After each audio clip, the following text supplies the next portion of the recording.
বইয়ের নাম গঠনতন্ত্র, প্রকাশনায় বাংলাদেশ জামাত ইসলামী। আমিরে জামাতের অব্যাহতি। ধারা ১৭(১) আমিরে জামাত যদি সদস্য পদের রুকনিয়াতের যোগ্যতা হারাইয়ে ফেলেন অথবা কেন্দ্রীয় মজলিসে শুরার সদস্যগণের বিবেচনায় অধিকাংশ সদস্যের আস্থা হারাইয়ে ফেলেন, তাহা হইলে কেন্দ্রীয় মজলিসের শুরা নিম্ন উপধারা অনুযায়ী তাহাকে অব্যাহতি প্রদান করিতে পারিবে।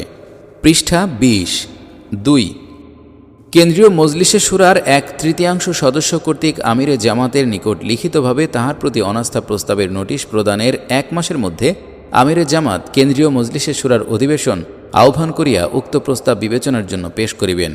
কেন্দ্রীয় মজলিসে শুরার 2/3 সদস্য প্রস্তাবের পক্ষে ভোট দিলে এবং আমিরে জামাত তাহা মানিয়া লইলে আমির পদ তৎক্ষণাৎ শূন্য হইবে।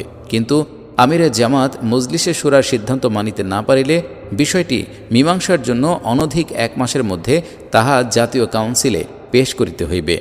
জাতীয় কাউন্সিলের 2/3 সদস্য আমিরে জামাতের বিপক্ষে ভোট দিলে আমির পদ তৎক্ষণাৎ শূন্য হইবে এবং 72 ঘণ্টার মধ্যে প্রধান নির্বাচন কমিশনার 15 নং ধারার 5 নং উপধারায় খ অনুচ্ছেদ মোতাবেক কেন্দ্রীয় কর্মপরিষদ কেন্দ্রীয় নির্বাহী পরিষদ বৈঠক ডেকে ভারপ্রাপ্ত আমির নিযুক্তির ব্যবস্থা করিবেন।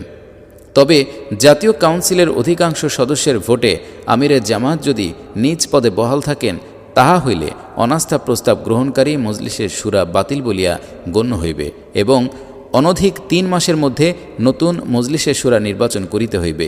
ইহার পূর্ব পর্যন্ত কেন্দ্রীয় কর্মপরিষদ কেন্দ্রীয় নির্বাহী পরিষদ কেন্দ্রীয় মজলিসের শুরার কাজ চালাইয়া যাইবে।